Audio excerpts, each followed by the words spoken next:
పిల్లలు దేవుడితో సమానం అంటారు. పిల్లలకి కల్మషాలు, కుట్రలు, కుతంత్రాలు ఏం తెలియదు పాపం. ఇక్కడ ఏముందో వాళ్ళ నోట్లోంచి అదే మాట్లాడతారు. దాన్ని ఎలా మెలికలేయాలి, ఎలా దాన్ని మన కోసం వాడుకోవాలి, ఎలా దాన్ని అబద్ధ ప్రచారంగా చేసుకోవాలి, ఇలాంటివేవి చిన్నపిల్లలకు తెలీదు. నేను ఎవరి గురించి మాట్లాడుతున్నానంటే, మొన్న జగనన్నపై అమితమైన ప్రేమతో, అది ప్రేమ కంటే కూడా అంతకంటే ఎక్కువ పదం ఏమన్నా ఉంటే దాన్ని పెట్టాలి అక్కడ.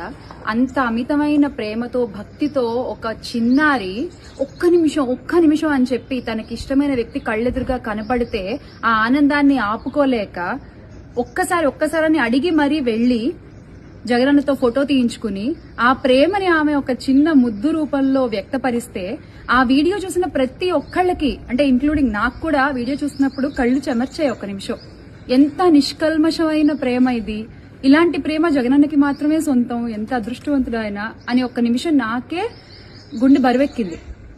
ఇలా కొంతమంది ఆలోచిస్తే, కొంతమంది వాళ్ళ రాజకీయ ప్రయోజనాల కోసం, అంటే వాళ్ళకి ఇంకా చిన్నారులు లేరు, ఆడపిల్లలు లేరు, వయసుతో సంబంధం లేదు, ఏమీ లేదు, అది వాళ్ళ రాజకీయంగా వాళ్ళు ఎలా మార్చేస్తారంటే, ఎంత అబద్ధ ప్రచారాలు చేస్తారంటే, ఈ పాప వాళ్ళ నాన్నగారు ఒక షాప్ లో నెల జీతానికి పనిచేస్తుంటే ఆ షాప్ అంతా ఆయనదే అని అబద్ధ ప్రచారాలు చేస్తారా?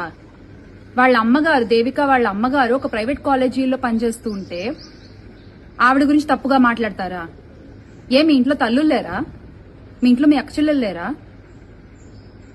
ఆ పాప ఫోటోలకి వేరే ఫోటోలు యాడ్ చేసి ట్విట్టర్ లో ట్రోల్స్ చేస్తారా? వచ్చినట్టు ప్రచారాలు చేసుకుంటున్నారు. ఖచ్చితంగా లీగల్ యాక్షన్ తీసుకోవాలి ఈ ఇష్యూ మీద. మా వైఎస్ఆర్ కాంగ్రెస్ పార్టీ అదే దిశగా అడుగులేస్తోంది. ఖచ్చితంగా లీగల్ యాక్షన్ తీసుకుంటాము. ఆ పాప ఎక్కడో దేవీనగర్ లో అపార్ట్మెంట్ లో రెంట్కుంటుంటే పాపం, ఆ పాపని అపార్ట్మెంట్ అంతా వీళ్ళదే, వీళ్ళు బాగా డబ్బున్నోళ్లు, కావాలనే ఆ పాపని అక్కడికి తీసుకొచ్చి స్క్రిప్ట్ రాయించి రెడీ చేశారు. స్క్రిప్ట్ రాసినట్టుందా వీడియో? కళ్ళు కనిపించట్లేదా? మనుషులా ఇంకేమన్నా మీరు?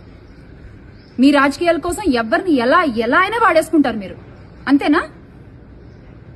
నిజమైన అభిమానం, నిజమైన ప్రేమ, కల్మషము కుట్ర లేని ఒక ప్రేమ అది. ఆ ప్రేమ కావాలంటే అందరికీ దొరకలేదన్న బాధతో, కడుపు మంటతో ఇలాంటివి చేయకండి దయచేసి, ప్లీజ్. జై జగన్.